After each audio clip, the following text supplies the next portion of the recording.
ମୁଁ କୋଉ ଦଳରେ ମିଶି ନାହିଁ କିମ୍ବା କୋଉ ଦଳ ମୁଁ ଛାଡ଼ି ନାହିଁ। ମୁଁ ଦଳ ତ୍ୟାଗୀ ନୁହଁ, ଦଳରୁ ମୋତେ ବହିଷ୍କାର କରିଛନ୍ତି ବୋଲି କୁହାଯାଉଛି। ତେଣୁ ମୁଁ ଅନ୍ୟ କୌଣସି ଦଳକୁ ଯିବାର ସ୍ୱପ୍ନ ଦେଖିନାହିଁ। କାରଣ ମୋର ଉଦୟ ଯୋଉଠି ଅସ୍ତ ସେଇଠି।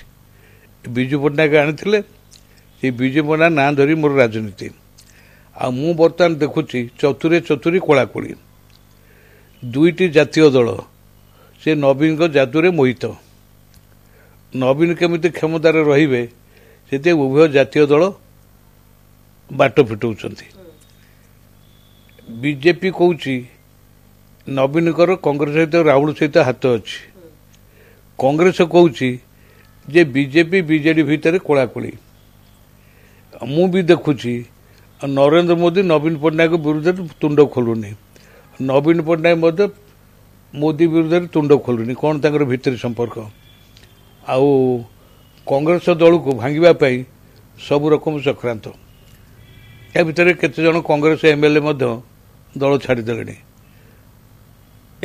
ଏବଂ ବିଜେଡି ବାଲା ତାକୁ ଫୁଲମାଳ ପକାଇ ନେଇଯାଉଛନ୍ତି ଦଳକୁ।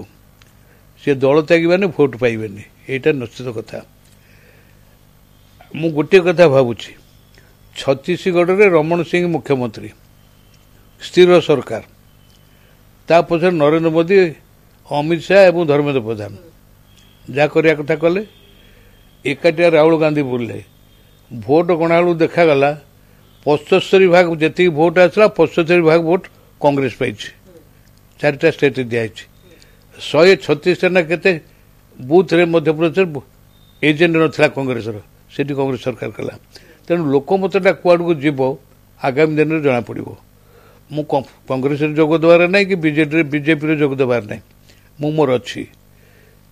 ମୁଁ ଲୋକଙ୍କର ମତ ଥିଲା ମୋ ଉପରେ ସାରା ଓଡ଼ିଶାରୁ ବିଭିନ୍ନ ଜିଲ୍ଲାରୁ ଯେ ଆପଣ ଗୋଟେ ନୂଆ ଦଳ କରନ୍ତୁ, କିନ୍ତୁ ଦଳ କରିବାକୁ ମୋର ସାମର୍ଥ୍ୟ ନାହିଁ। ମୁଁ ଭାବିଲି ଯେଉଁମାନଙ୍କୁ ଅତି ଅପମାନଜନକ ଭାବରେ ନବୀନ ପଟ୍ଟନାୟକ ଦଳରୁ ନିକାଲି ଦେଇଛନ୍ତି, ସେ ସମସ୍ତେ ସ୍ୱର୍ଗତ ବିଜୁ ପଟ୍ଟନାୟକ ସାଙ୍ଗରେ ଥିଲେ, ବିଜୁ ପଟ୍ଟନାୟକ ସାଙ୍ଗରେ କାମ କରୁଥିଲେ, ବିଜୁବାବୁଙ୍କର ଆଦର୍ଶ କ'ଣ ଦୃଶ୍ୟ କ'ଣ ଜାଣିଥିଲେ। ସେ ସବୁ ଲୋକଙ୍କୁ ନବୀନ ପଟ୍ଟନାୟକ ବହିଷ୍କାର କରିଛନ୍ତି ଅତି ଅପମାନଜନକ ଭାବରେ। ମୁଁ ଆଶା କରୁଥିଲି ସେମାନେ ଆସନ୍ତୁ, ଆମେ ଏକାଠି ହେଇକରି ଦଳ କରିବା, ନବୀନ ପଟ୍ଟନାୟକ ଯେଉଁ ଭ୍ରଷ୍ଟାଚାର କବଳରୁ ରାଜ୍ୟକୁ ରକ୍ଷା କରିବା। ସେମାନେ କେହି ମନୋଯୋଗ ଦେଉନାହାନ୍ତି। ତେବେ ୟା ଭିତରେ ଗୋଟେ ଜନତା କ୍ରାନ୍ତି ଦଳ ଗଠନ ହେଇଛି, ନିର୍ବାଚନ କମିଶନକୁ ଯାଇଛି।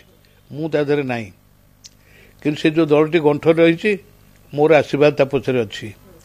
ମୁଁ ଅପେକ୍ଷା ସେ ଦଳଟା ହେଇକରି ଆସିଲେ ଏଇଥିପାଇଁ କରାହେଇଛି, ବିଜୁ ପଟ୍ଟନାୟକର ଯେଉଁ ଜନତା ଦଳ ଥିଲା ତାକୁ ବିଜୁ ଜନତା ଦଳ କରି ନବୀନ ପଟ୍ଟନାୟକ ବିଜୁ ପଟ୍ଟନାୟକ ନାଁକୁ ମାର୍କେଟିଂ କରି ତା ନୀତି ଆଦର୍ଶକୁ ଜଳାଞ୍ଜଳି ଦେଇ କେବଳ ସମ୍ପତ୍ତି କରିବା, ଲୁଣ୍ଠନ କରିବା ଏବଂ ବ୍ୟଭିଚାର ସରକାରରେ ବ୍ୟଭିଚାର କରିବା, ଏ ସୀମା ଟପିଲାଣି।